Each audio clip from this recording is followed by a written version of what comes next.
Hello my dear student, कैसे हैं आप सभी। एक क्वेश्चन आपके सामने यहाँ पे लिखा हुआ है, आप इसे देखिए।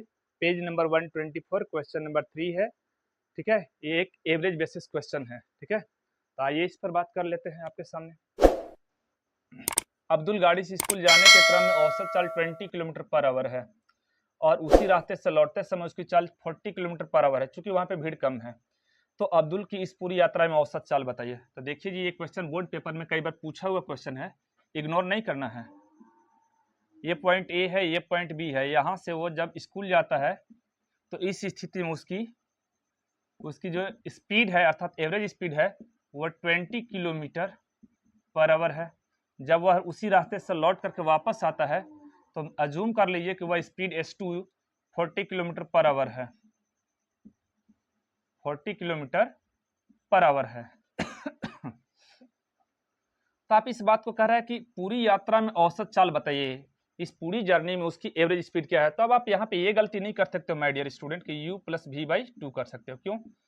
क्योंकि उसने सवाल में ऐसा कहीं नहीं दिया है कि ये उसकी प्रारंभिक स्पीड है, प्रारंभिक चाल है और ये अंतिम चाल है, ये प्रारंभिक चाल है और ये अंतिम चाल है। तब आप इस स्थिति में क्या कीजिएगा, उसका सही तरीका हम आपको बताने जा रहे हैं। प्लीज आप देखिए इसे ध्यान से सॉल्यूशन को। तो ये S1 है, डिस्टेंस तो गया है, तो जो डिस्टेंस गया है वही डिस्टेंस आया। तब इस स्थिति में डिस्टेंस को हम d अज्यूम कर लेते हैं और टाइम कुछ लगा होगा तो इसे t1 अज्यूम कर लेते हैं।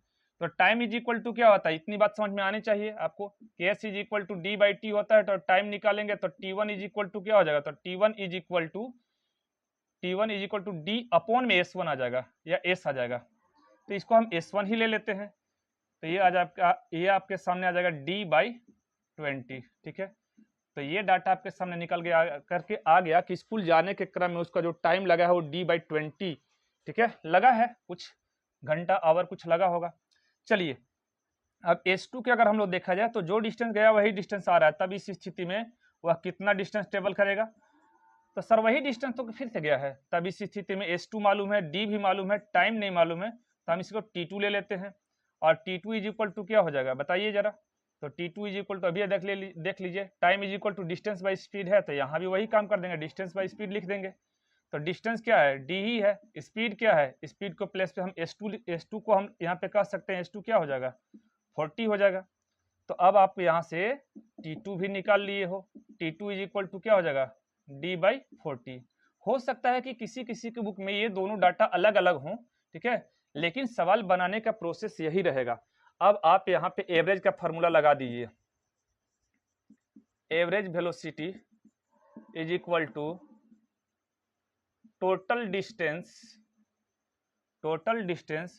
Bye total time. ठीक है, तो टोटल डिस्टेंस कितना हो गया, तो d गया और d आया, तो देखिए d प्लस d, इस डिस्टेंस को कवर करने में कितना टाइम लगाया था t1 का वैल्यू क्या है, तो आप देखोगे तो d/20 है।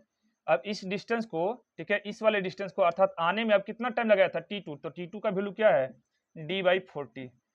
बहुत ही आसानी से एक क्वेश्चन बन जाएगा अब आपसे, क्लियर है।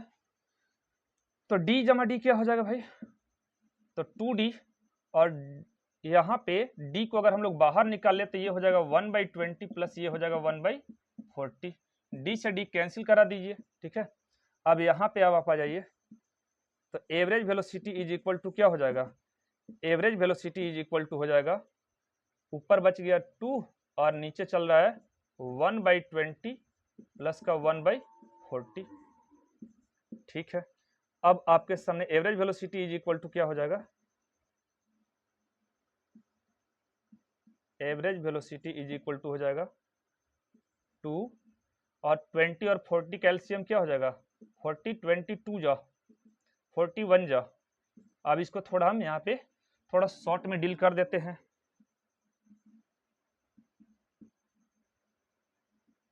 Average velocity is equal to 2 के बट्टे में कुछ नहीं तो यहाँ पर 1 है, और 2 और 1 3/40 है, तो 40 चला जाएगा ऊपर और 3 आ जाएगा नीचे, तो 42 जा 80/3। इसको मिक्स्ड फ्रैक्शन में कर दीजिए, 3 2 जा 6, 2 आगे जाएगा 3 6 जा और 2, 26 is to 2/3, ये आपका आ जाएगा kilometre per hour average velocity,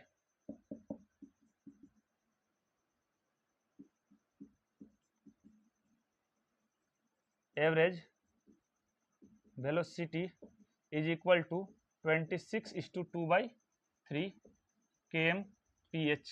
that's your answer.